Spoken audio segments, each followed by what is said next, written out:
Welcome to episode 2. So we're going to get right into it. We removed the windows, trim, and the aluminum siding, along with the roof in this episode. It was quite an undertaking. There are a million screws, staples, and nails holding all of this together. So don't get overwhelmed, take your time like we did. Some of these screws strip out because there's rotten wood behind it, so in order to get it from the window frame and through the actual aluminum siding, you have to just do it by hand. After that, you're going to be dealing with tons of putty tape that's behind all of the actual windows. You just need to take a razor knife or something that's sharp and cut it loose without damaging the aluminum siding. Then you can just gently sort of peel the windows out of the shell. Going forward, we took the door and door frame out as gently as possible. And last but not least, we got rid of the window unit.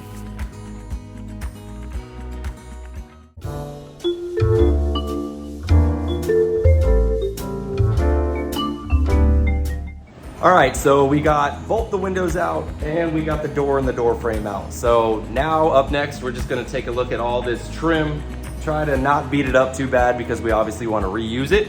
And get this metal siding off and take a look at what's inside. So there's like a million screws holding this thing together, which you think about the materials being so thin, just little like 1x2s and things like that, but a million screws, metal siding, and the way it's all put together, it seems like it's held really well. These screws are pretty tarnished. They're in decent condition, but I feel like after I polish this rail back to nice and shiny, I want the screw heads to match, so I'll probably go with something like a stainless steel screw head, something that's gonna look good long term. If I've learned anything over the years, especially that Winnebago build we did, it's keep everything. Keep it all until you're done, until you're completely done. You never know what you might want, need, or wish you had. I got rid of so many things, whether it was just using it for templates or using it because I could have restored it and used it, that I wish I didn't on that Winnebago. So not making that mistake again. Let's see if we can get this. There we go. I'm short, but I ain't that short. That's another good thing about this camper. The Winnebago was about 8 feet, 5 inches tall, something like that to the ceiling. This is at the center, at the height of it, it's maybe 7 feet tall. This is, 6.5, just under 7. So I can get to everything, which just makes this style camper, especially being the low model, so much easier to work on than the Winnebago. There's a lot of little things about this, the way it's constructed, that's gonna make it a lot easier. There we go. There we go. Come on, baby. Come on. Last little piece. Oh, geez, always something. What do we got? Come on. Oh, one screw left. There's always one screw left.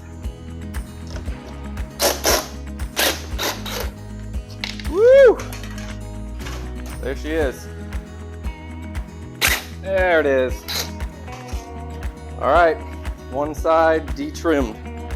All right, so here where all the seams meet, just like I did around the door frame, I'm gonna drill a pilot hole between each overlapping sheet so I can see exactly where they need to line up when I'm putting everything back together. So this is already in the shape that we want it. Put a pilot hole through. When you line all the sheets up, if those holes match, then it should, in theory, line up together.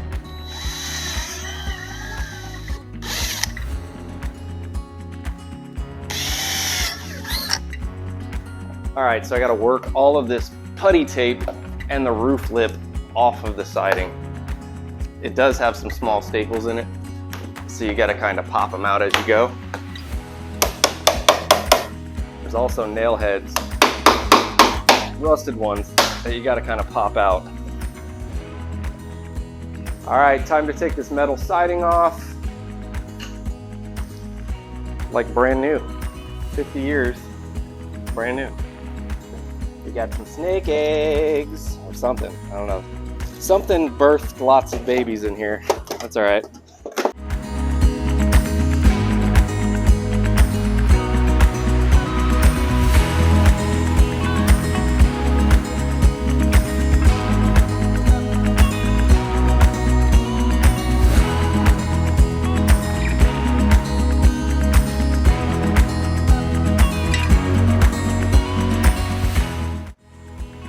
All right, we did it.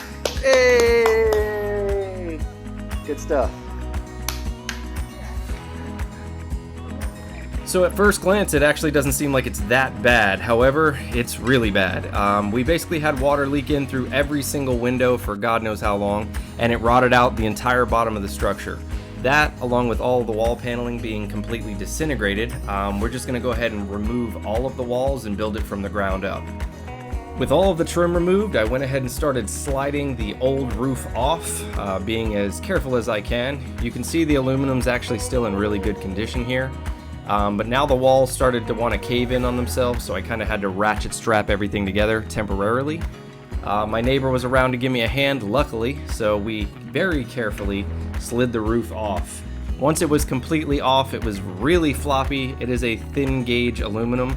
I didn't want to cause any more creases or damage or anything else that I would have to fix down the line. The problem with aluminum is once it creases, it kind of stretches, so it's really hard to get it nice and smooth again. We laid it down on the grass and it was a success. Always good to have a second set of hands. I spent the rest of the day removing the front and rear siding, and this is what was left of that interior front wall. Not so good, but I was happy with the progress.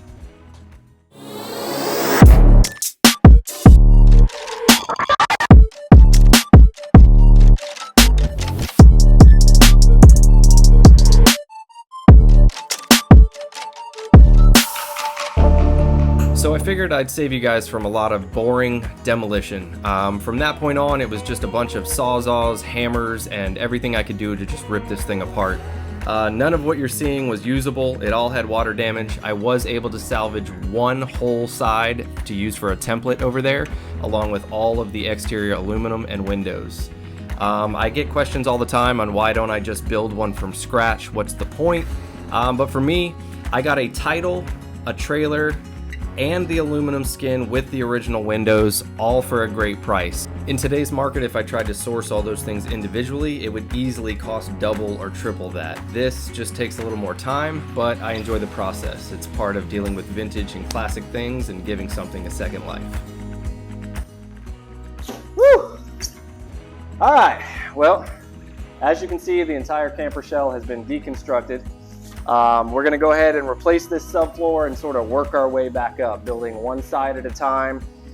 Pretty much building it back the same way, but just adding some structural support where we need it and just updating things the best we can to make it a even better camper. I do like to try to keep some piece of the soul. So the vintage aluminum shell, the frame, the windows, at least there will be some portion of this thing that still lives.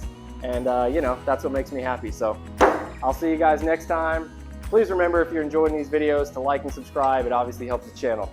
Thanks, guys.